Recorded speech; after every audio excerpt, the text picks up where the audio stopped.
Hello everyone, আসসালামু আলাইকুম। কেমন আছেন সবাই? আশা করি অনেক ভালো আছেন। সবার রোজা কেমন কাটছে এটা কিন্তু কমেন্ট করে জানাতে ভুলবেন না। আমি তো রোজার জন্য সারাদিন সময় পাই না। বাসায় অনেক কাজ থাকে। আর এদিকে আনাবিয়া বাইরে যাওয়ার জন্য খুব ভেজাল করে। তো ওর বাবার সাথে এখন বাইরে যাবে। এখন বিকেলবেলা রান্না-বান্নার সময়। তো এই যে বুড়ি রেডি হয়েছে, ওর বাবার সাথে নাকি বাইরে যাবে। ওর বাবাও রোজা রেখেছে। বারবার সিঁড়ি দিয়ে উপরে ওঠা নামা একটা বিরক্তিকর কাজ। কিন্তু মেয়ে আবদার করেছে বাইরে যাবে, অনেকক্ষণ থেকে ওর বাবাকে বলছে বাবা আমাকে বাইরে নিয়ে যাও, বাইরে নিয়ে যাও। তো বাইরে গিয়ে নাকি একটু খেলবে। আর আজান দেওয়ারই বেশি সময় নেই, কিছুক্ষণ পরেই আজান দেবে। আর এদিকে বুড়ি কান্নাকাটি শুরু করে দিয়েছে। এই যে এখন বাবা মেয়ে বাইরে যাচ্ছে। এই যে দুজন এখন আমাকে বলতেছে তোমার জন্য কি আনবো। শোনেন বুড়ির কথা। হ্যাঁ, ঠিক আছে। কি কি হ্যাঁ পান না না দেবে না নিয়ে আসো আমার জন্য দুইটা পানি, ইফতারের পর খাবো। হ্যাঁ, ঠিক আছে। টাকা আল্লাহ আছে হাফেজ। টাকা কে দিল পানে আমি তো বাবা না টাটা। আল্লাহ হাফেজ। আনাবিয়া ওর বাবার সাথে বাইরে চলে যাওয়ার পরে আমি এদিকে মিন্ট লেমন বানিয়েছি ইফতারের জন্য আজকে। প্রত্যেক দিন ওই ট্যাং গুলিয়ে ওই সব শরবত খেতে ভাল লাগে না, আজকে এজন্য মিন্ট লেমন রেখেছি। আর আজকে ভাত রান্না করেছি। প্রত্যেক দিন খিচুড়ি মুড়ি এসব খেয়ে খেয়ে গ্যাস্ট্রিকের প্রবলেম হয়ে যাচ্ছে। এজন্য একবারে ভাতই রান্না করেছি। ভাতের সাথে ছিল লাল শাক, হাঁসের মাংস, ছোলা আর বাঁধাকপি দিয়ে বড়া।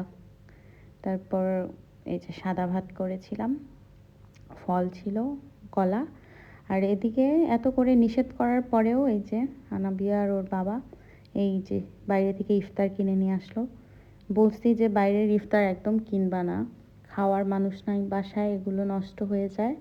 আর আমি মিষ্টি জিনিস একদমই অ্যাভয়েড করছি। তারপরেও রমজান মাস উপলক্ষে শরবতটা খাওয়া হয়, জিলাপিটা একটু একটু খাওয়া হয়। কিন্তু প্রত্যেক দিন ভালো লাগে না, আজকে নিয়ে আসতে নিষেধ করেছি। এরপরেও নিয়ে আসছে। এই যে দেখেন, এইগুলো খেয়ে খেয়ে গ্যাস্ট্রিকের প্রবলেম। আর এমনিতেই অনেক ওজন বেড়ে গেছে, আপনারা দেখেছেন কী ছিলাম আর কি হয়ে গেছি। মাঝখানে অনেক ওয়েট কমিয়েছিলাম, আবারও বেড়েছে। চেষ্টায় আছি ইনশাল্লাহ এই রমজানের উপলক্ষে কমিয়ে ফেলবো। প্রত্যেক দিন ইফতারের পরে আয়নাতে গিয়ে মুখ দেখে আমার ওজন কমেছে কিনা, কারণ আমার হচ্ছে ওজন বেড়ে গেলে মুখের মাংস অনেক বেড়ে যায়। অনেকে আছে ওজন বেড়ে গেলে দেখতে সুন্দর লাগে, আবার অনেকে আছে ওজন বাড়লে সুন্দর লাগে না। যেমন আমি, আমাকে ওজন বাড়লে খুব বিশ্রী লাগে দেখতে, মনে হয় 100 বছরের বুড়ি। কিন্তু ওজন কেউ কেউ আছে যে ওজন বাড়লে তাকে ফিট লাগে, সুন্দর লাগে, কিন্তু আমাকে ভালো লাগে না। তো দেখতে দেখতে একটু পরে আজান দিয়ে দিবে। খাবার দাবার এখানে রেডি করেছি, দুইজন মানুষ বাসায় রোজাদার। কি আর খাবার করব বলেন, বেশি মানুষজন থাকলে একসাথে খেতেও মজা লাগে। তো ইফতার করা শেষ করে এসে আমি এই যে আমার ড্রেসের কিছু ভিডিও বানাচ্ছিলাম, রিলস ভিডিও এবং হচ্ছে অন্য ভিডিও। তো সেই সময় আমি ভিডিও ফুটেজটা নিয়েছিলাম। একা একা এক হাতে সব কিছু সামলাতে হয়। ইফতারের পর যে নিজে একটু রেস্ট করব সেটা আর হলো না। এখন এই যে বিজনেসের জন্য এই ড্রেসগুলোর ভিডিও শ্যুট করছিলাম। আমাদের দৈনন্দিন জীবনে আমরা অনেক ব্যস্ত থাকি। 10 মিনিটের একটা ভিডিও দেখে কখনোই একটা মানুষের পুরো জীবন সম্পর্কে আমরা বলতে পারি না, কিংবা বলার রাইট আমাদের নেই। তো প্রত্যেকটা মানুষের জীবনেই কষ্ট আছে, সুখ আছে, দুঃখ আছে, সব মিলিয়ে একটা মানুষের জীবন। কিন্তু আমরা চেষ্টা করি আমাদের দুঃখের মুহূর্তগুলো থেকে সুখের মুহূর্তগুলো বেশি উপভোগ করার, কারণ দুঃখের মুহূর্তগুলোতে উপভোগ করার কিছু নেই। সেই সময় আমরা অনেক ইমোশনাল থাকি, কান্নাকাটি করি, কিংবা ডিপ্রেশনে চলে যাই। এই জন্য জীবনে যতবারই সুখের সময় আসবে চেষ্টা করি এনজয় করার, নিজের মতো করে ভালো থাকার।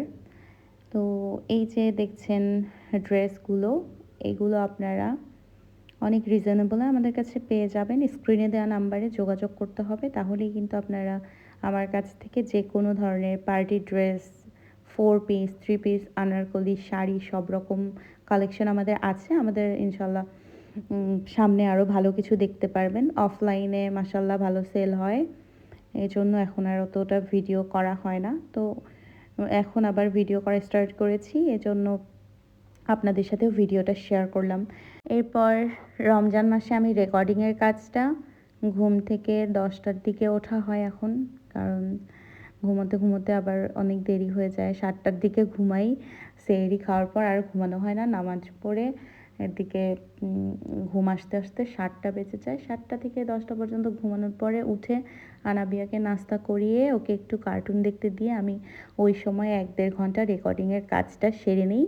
কারণ দুপুরের আগে পর্যন্ত শরীরে একটা এনার্জি থাকে কথা বলার মতো বা অ্যাক্টিং করার মতো, কিন্তু দুপুরের পরে দেখা যায় রান্নাবান্নার ভেজাল, এরপর নিজের শরীরেও এনার্জিটা কমে আছে, তখন হচ্ছে রেকর্ডিংয়ের কাজটা আর করা হয় না, বা রেকর্ডিংয়ে মানে অভিনয়গুলো সুন্দর হয় না। এই জন্য চেষ্টা করি সকাল সকালই রেকর্ডিংয়ের কাজটা শেষ করার, কারণ তখন তেমন একটা কাজ থাকে না, আর ওই সময় রেকর্ডিংটা করার মুড থাকে এবং এনার্জি থাকে। এজন্য আমি সকালের দিকে রেকর্ডিংটা করি। এরপর দেখা যায় রেকর্ড করতে করতে দুপুরের আজান পড়ে যায়, আনাবিয়াকে গোসল করানো, খাওয়ানো, এরপর নামাজ পড়ে এসে আবার 2:30 থেকে 3টার মধ্যে আমি রান্নাবান্নার আয়োজনগুলো করে নিই। কী কী রান্না করব সেগুলো সিলেক্ট করে তারপর 3টা থেকে রান্নাবান্না শুরু করে দিই। দিয়ে 4:30-5টার মধ্যে দেখা যায় অর্ধেক রান্না কমপ্লিট হয়ে যায়। আর যেগুলো কিনা ভাজা পোড়ার আইটেম, ওগুলো আমি হচ্ছে খাওয়ার 10-15 মিনিট আগে ভেজে নিই, কারণ বেশি 1-2 ঘন্টা আগে যদি আমি এগুলো করে রাখি তাহলে ড্যাম হয়ে যায়, পরে আর খেতে ভালো লাগে না। এজন্য চেষ্টা করি 5 মিনিট, 10 মিনিট বা 15 মিনিট আগে ভেজে রাখার, এতে করে একটু ক্রিস্পি থাকে, খেতে ভালোও লাগে। তারপর ইফতারটা যাক ভালোই ভালোই হওয়ার পরে অর্ধেক ইফতার রেখে আগে নামাজটা পড়ে আসি, তারপর আবার বসে ইফতারটা ভালোভাবে খাওয়া শেষ করে পানি খেয়ে একটু হাঁটাহাঁটি করলাম বা একটু শুয়ে পড়লাম, আনাবিয়াকে নিয়ে একটু খেলাধুলার সময় পার করলাম। করার পরে এসে আমি এই যে বিজনেসের কাজগুলো করি, কার কয়টা অর্ডার আছে এবং কোন ড্রেসগুলো নতুন আসলো সবগুলো আমি বসে সিলেক্ট করতে শুরু করে দিই। এভাবেই দেখা যায় 10টা-11টা বেজে যায়।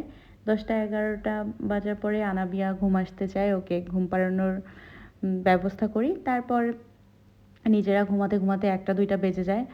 আর শেষ রাতের রান্না আমি হচ্ছে আগেই করে রাখি, মানে যখন ইফতার বানাই তার পরপরই আমি হচ্ছে সেহরির জন্য রান্নাটা শেষ করে নিই, অথবা যদি হালকা পাতলা রান্না হয় তাহলে ইফতারের পরে আনাবিয়া ঘুমানোর পর রান্না শুরু করে দিই।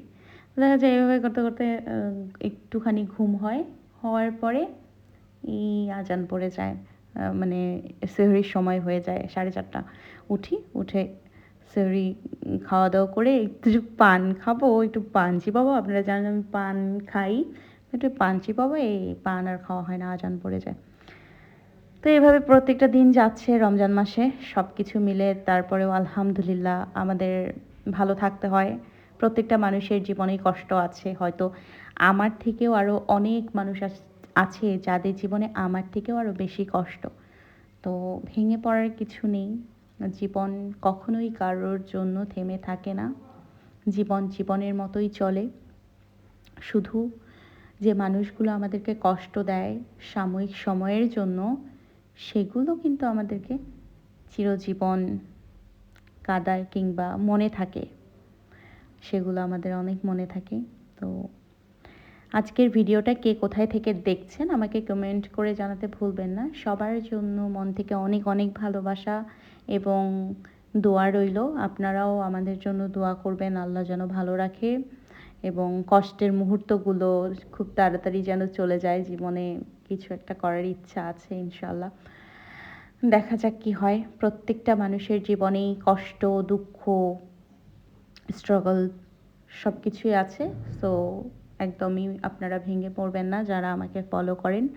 সব সময় নিজের প্রতি একটা আস্থা, বিশ্বাস রাখবেন যে হ্যাঁ, কষ্টের পরে সুখ আসবেই একদিন। ভালো থাকবেন সবাই। আল্লাহ হাফেজ।